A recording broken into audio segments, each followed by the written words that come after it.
Anong masasabi mo? Yung upuan? Lambot. Lambot. Saan ang casting na mo?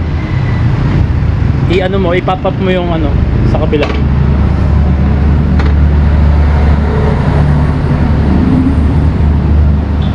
Ay! Hindi tutumba yan. Ayan. Kaya ito pang Baguio. What's going on guys? Ako nga pala si Rico at kami ang The Mambo Family. At ngayong araw ay medyo espesyal dahil bukod sa birthday ng aming maliit, ngayon ang araw nakukuha tayo ng bagong motor. So kasama ko si Mrs. Idadrop lang namin si Jared dito sa bahay ng lola niya.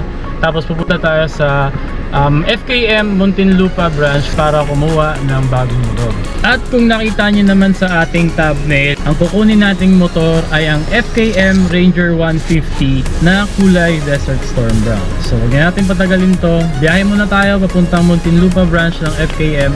Tapos kunin na natin yung ating bagong motor.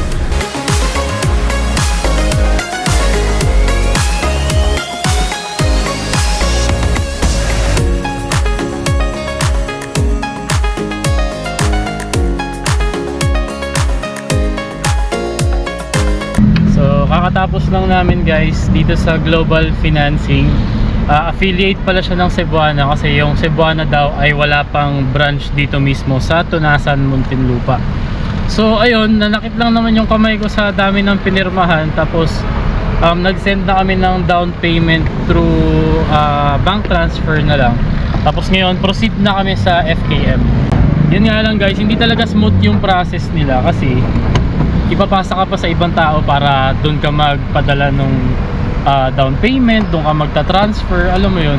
Tapos kung magkalapit lang naman pala itong financing doon sa FKM mismo, bakit hindi na lang yung ahente nila ang pumunta doon sa branch para doon na lahat asikasuhin yung customer, di ba? So ang nangyayari, yung customer pa ngayon yung magpapalipat-lipat dito sa financing, and then yun proceed na sa FKM branch. Alam mo yun, hindi smooth yung transaction, pero ayan na natin. Okay guys, nandito na tayo sa FKM Muntinlupa. Tapos nakita ko agad merong dalawang unit dito ng Ranger na brown sa labas.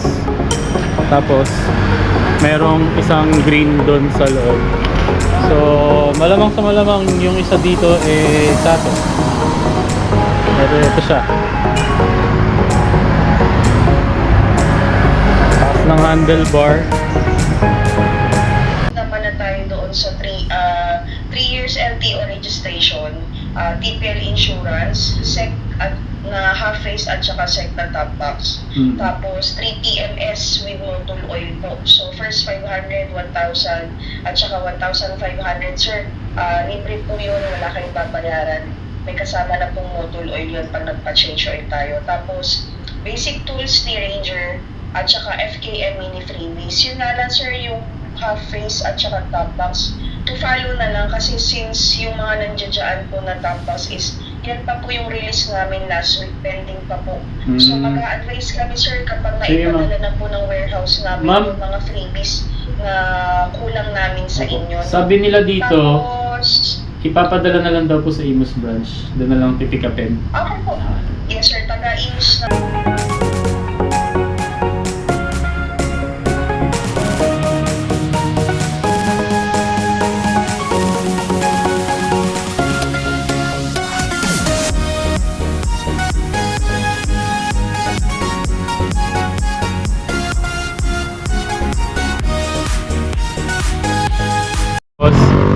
Yung ating side mirror ganda na rin, malaki. So baka hindi ko kaagad palitan to, pero sana kasi mas maganda kung medyo pabilog or oblong para mas lumabas yung pagka-classic niya. So okay naman.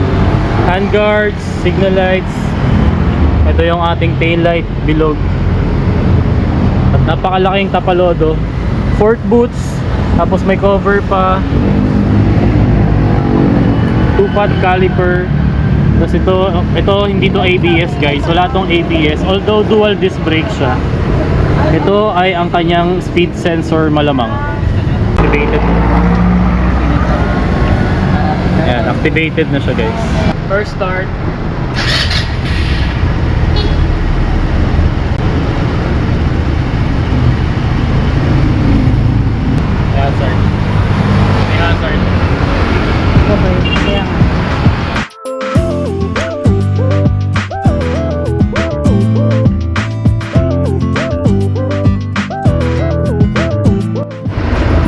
Kunin natin to at iuwi na natin.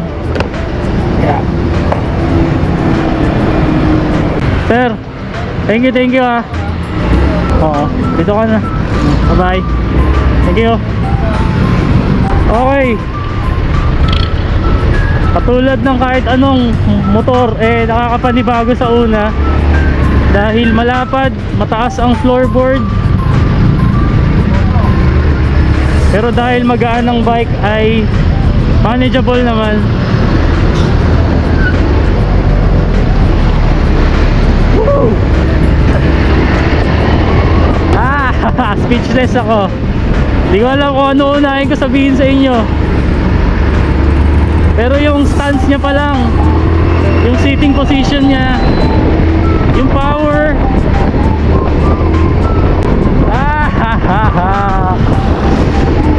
so far so good. Ang ganda ng sitting position natin.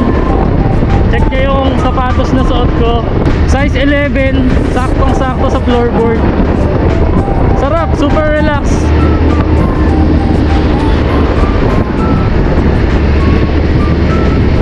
So enjoying ko na muna tong motor na to. Tapos balik tayo mamaya pag nasa bahay na.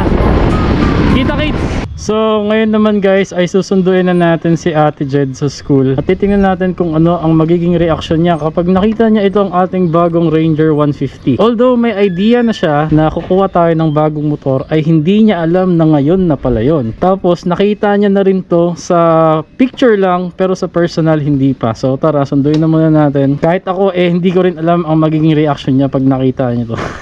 So tara, let's go.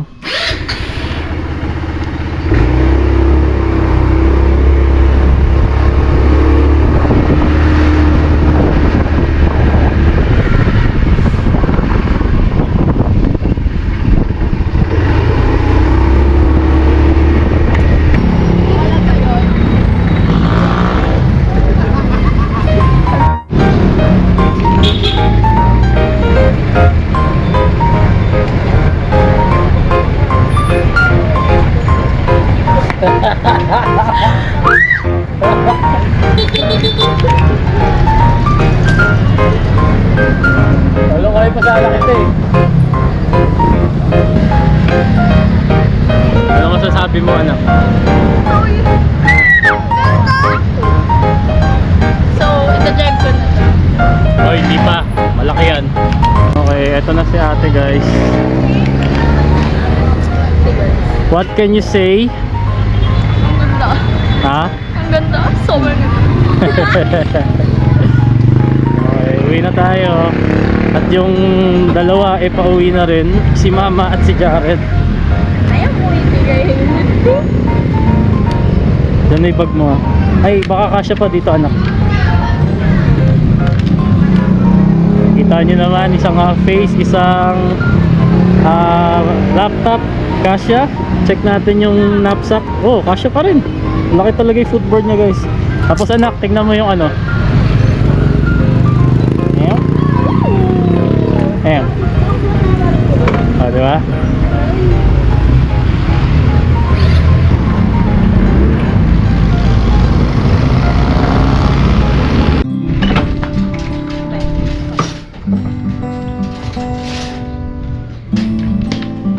Let's see.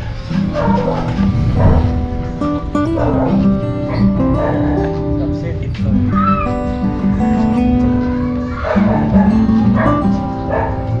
Taas talaga. Ay, malapad din kasi yung upuan dyan.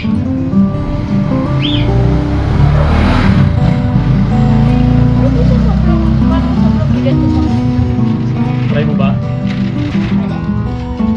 Wala nga.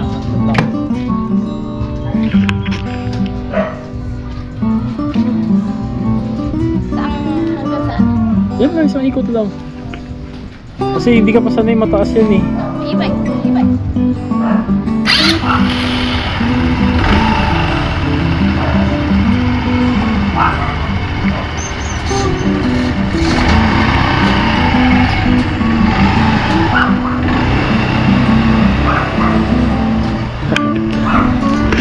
Ang tagapagmana ni Pinky.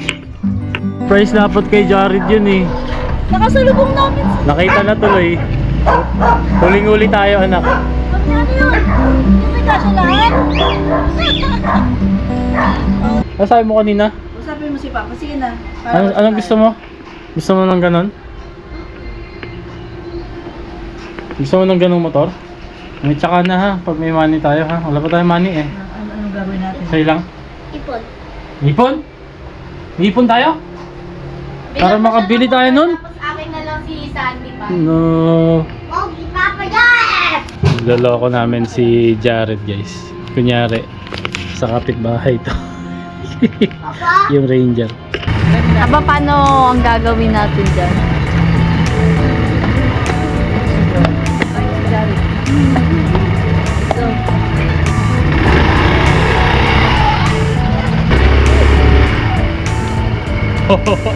Ano kanina kami video ay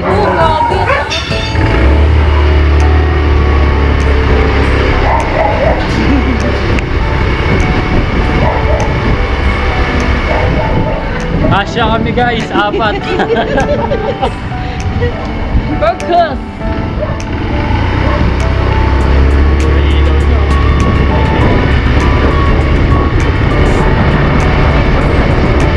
Hindi ko nga alam kung kita tayo eh. Ayan, naka-white yun.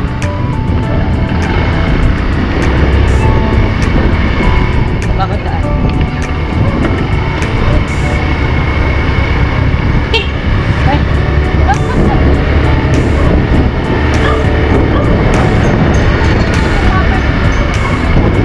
So, kitang-kita nyo naman guys, kasya kaming 4. Although dito lang naman kami sa loob ng aming subdivision, si Jared oh. Ang lakas ng headlight niya guys oh. Ayan oh. Low beam, high beam. Malakas yung headlight niya. Naka-center stand to, pero kapag nakasakay ka, halos abot na dun sa dulong bahay yung high beam. So, ayun lamang guys. Sana nag-enjoy kayo sa video. Kung gusto nyo po ng update sa motor na to, yung ating mga magiging review, yung performance niya, at kung ano ang ating magiging experience, ay mag-follow and subscribe po kayo sa kabila nating channel, which is ang Mambo's Hub PH, na mas nakatutok sa mga bagay-bagay na umiikot sa pagmumotor. So yun lamang guys, kita-kits sa next content. Ride safe, drive safe, peace, bye, bye guys.